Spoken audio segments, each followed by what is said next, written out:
Hi guys, I hope you're all doing okay.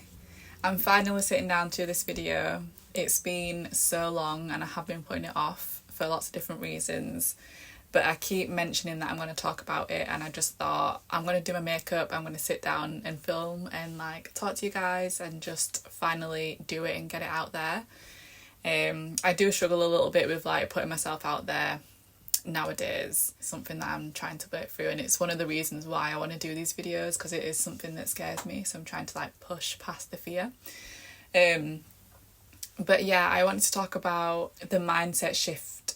I can't say that. I wanted to talk about the mindset shift that I had last year after I came out of my emotional breakdown, identity crisis, sort of depression, just a low period for me. And it was towards the end of 2023 going into 2024. I started to come out of it sort of maybe in the springtime, so it was around this time last year. And I think one of the reasons why I've put it off for so long is because I came out of feeling so low and so down, one of the darkest periods that I've had in my adult life, and I felt so good after. But then life got in the way again. I started my new job, and I'd kind of forgotten, or I didn't feel the same way that I did after that period, if that makes sense. And I've had other periods now of feeling a little bit down again. I go through cycles as a woman. Obviously we go through our monthly cycle, but all of us will go through these mental health battles, either big or small, and I do think it is quite cyclical for a lot of people. So there's been periods of time where I haven't felt like I could talk about this period of my life because I was in a bad mood again, or I felt low again. So I didn't want to come on camera talking about how good I felt when in that moment I wasn't feeling that good. But anyway, I've realised since that I can still talk about what I went through even if I don't feel the same. So I filmed a video and posted it about 8 months ago talking about being a perfectionist, going through burnout, being broke and single, having an identity crisis, and just generally feeling overwhelmed with life, and the reasons for that, and where I was at that time. So I started to sort of come out of that in spring about a year ago, and I kind of wanted to talk about the things that got me through that, because I don't know about you guys, but like I said, for me, I've had ups and downs all throughout my life. Of course, we're only human. So I've had moments of coming out of little bouts of, I don't like calling it depression because I don't know if it is depression or not. It's also important to say that at this time I wasn't working. I wasn't really seeing my friends much at this time, just due to things that they were doing in their life. So I was really just at home and not doing much.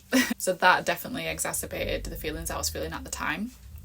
So I really had a lot of time to sit and think about myself in ways that I hadn't done before, and I really analyze myself quite intensely, and I would look at myself in a bird's eye view way, and really come out of myself and really try and observe me from other people's perspective, I suppose, to try and understand myself better, because basically I didn't really like myself. So I did a lot of journaling, I did a lot of crying, and this was significant for me as well, because for the 3 years prior to this, I was quite numb, and I didn't really cry that much. And I am quite an emotional person. Little things set me off, films, TV, whatever, I will cry. But there was a period of time where I just really wasn't crying. I was sort of quite detached from myself emotionally and in other ways. But yeah, I sort of really allowed myself to feel my feelings and really cry, and that was really helpful. I needed to have that release, and journaling as well. Obviously everyone talks about how helpful journaling is generally, and I would have to agree. And I use this, you type everything, because I would go through journals and journals if I had to write everything down, and it's quite tiring for me. But with typing I can just keep going. So I find that really helpful, and it's great because you can go back and look at your old journal entries really easy. But yeah, so that's like initially what I was doing, because I was just sad anyway. Like when you're like really down, you are probably going to be crying. So crying paired with journaling and really like assessing myself and looking at myself in ways that I hadn't done before. That was like the first stage of it, I guess, like when I was in the depths of feeling really down. Also at this time, just really realising a lot of like my own toxic traits and realising ways in which I self-sabotage. I mean, I have always known the ways that I self-sabotage, but like in a deeper way. And the reason that I want to talk about this time as well is because this was so pivotal for me, because I've always like been really introspective and I feel like I'm quite self-aware, so I always sort of on a level understood myself. But in this period I feel like I really dived really deep into myself, my insecurities, my self-worth, my lack of self-love and like shame and guilt that I carry, which I didn't actually realise that I was holding so much shame. And something that actually really helped me realise that was I was reading this book called The Untethered Soul by Michael A. Singer, and it is generally just a good book to read, but something that really like changed the way that I think was towards the end of the book. He sort of gets a little bit more spiritual and he talks about God. And in my last video I did mention that at this time I was really questioning my own beliefs. But at the end of the book he says God does not judge you, or something along those lines. And like this is something that we always hear. Like I've heard God doesn't judge from the, you know, my whole life. But I think reading that book at that time paired with what I was going through, for some reason it just really resonated with me and it clicked in a way that like it hasn't ever done so before. And I realised in that moment that if God doesn't judge, then why am I judging myself so harshly? I feel sad. I had like an epiphany, and it sounds really silly saying it out loud because it sounds so simple, and I've had these like little epiphanies before in the past of things that do sound really simple, and like I know that we all do, but like for some reason in that moment it just resonates with you more than it has done before. Why have I been judging myself so harshly and judging everything that I do and feeling like I'm always being watched and always being like judged for things I do, even like small things like dancing in my room.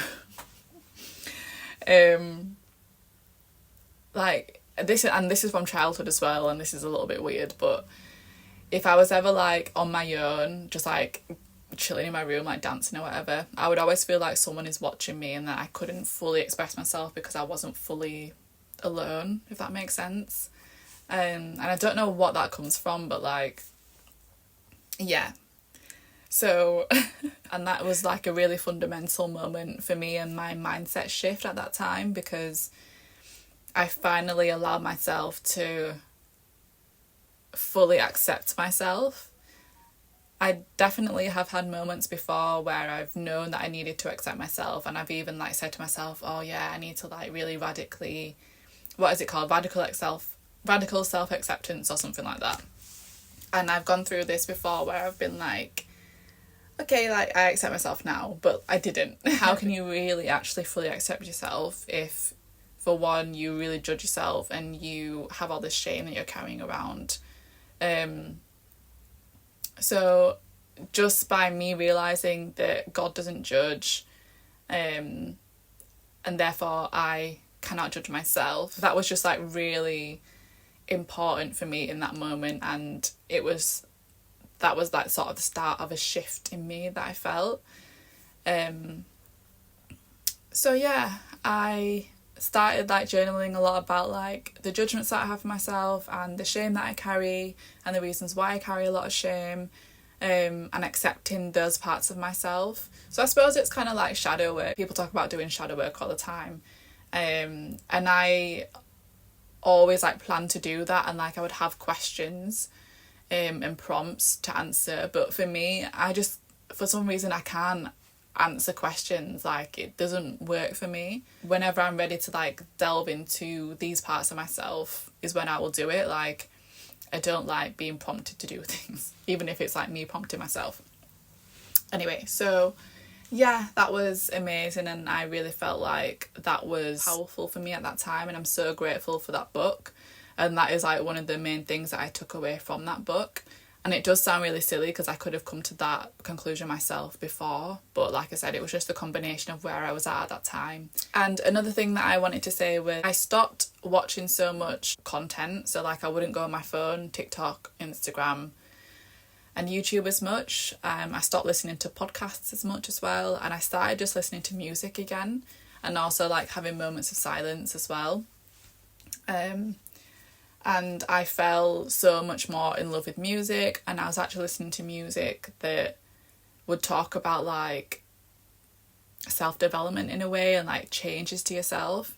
And this is actually going to sound really silly, so you might laugh at this, but I've always loved Dreamgirls.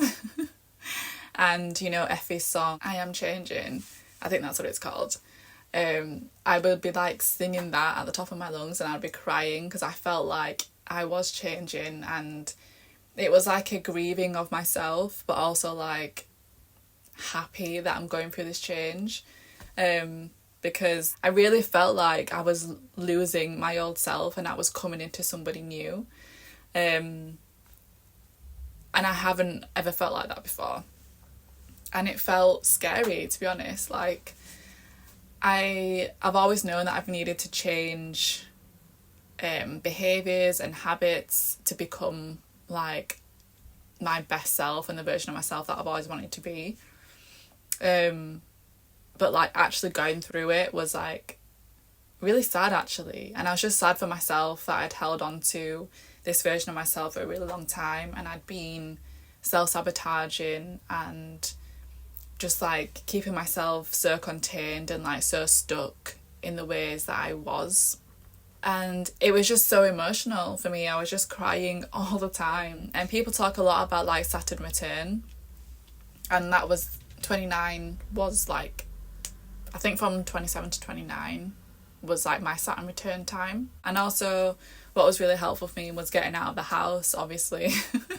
So I would go for like long walks. I remember going for a walk with my brother, and that was really nice.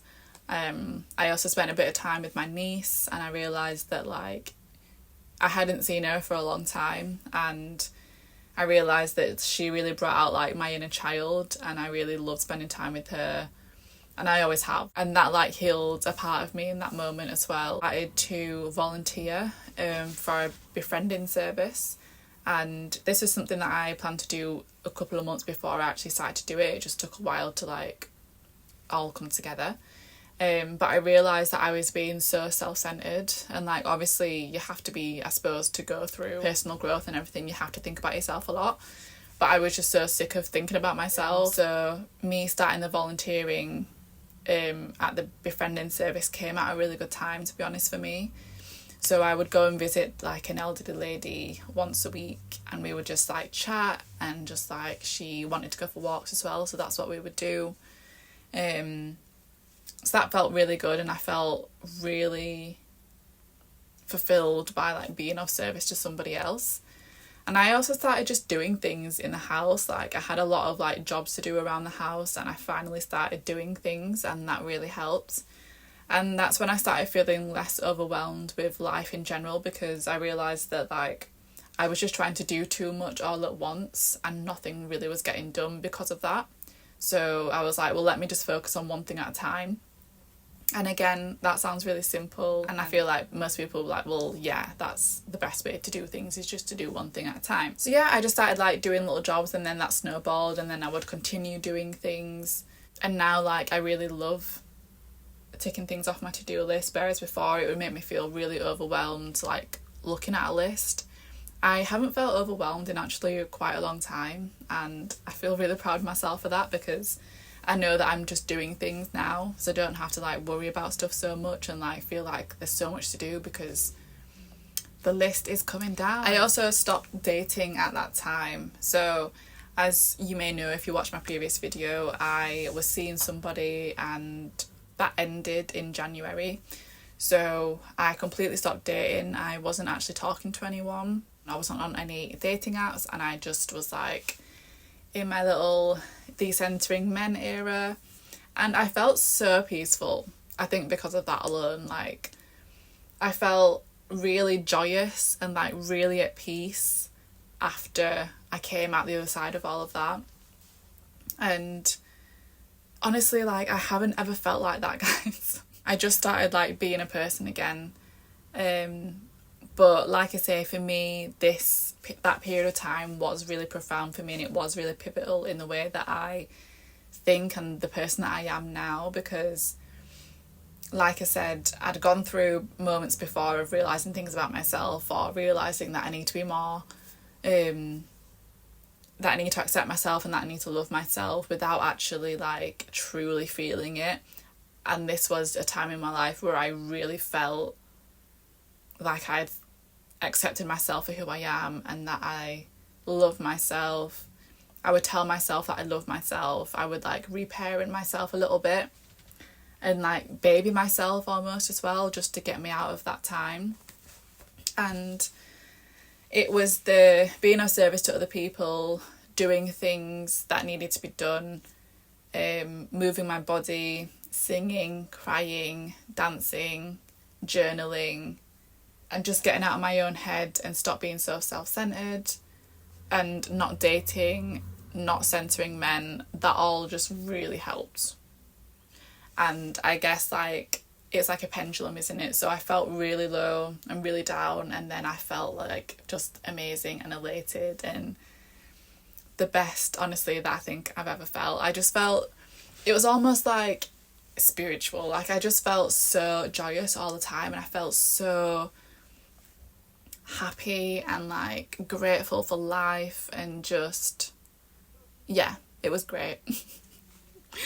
So I'm just waffling at this point. There's not really much else to say. Like I said, I've gone back to work. I started work nearly a year ago. I think it was in May last year.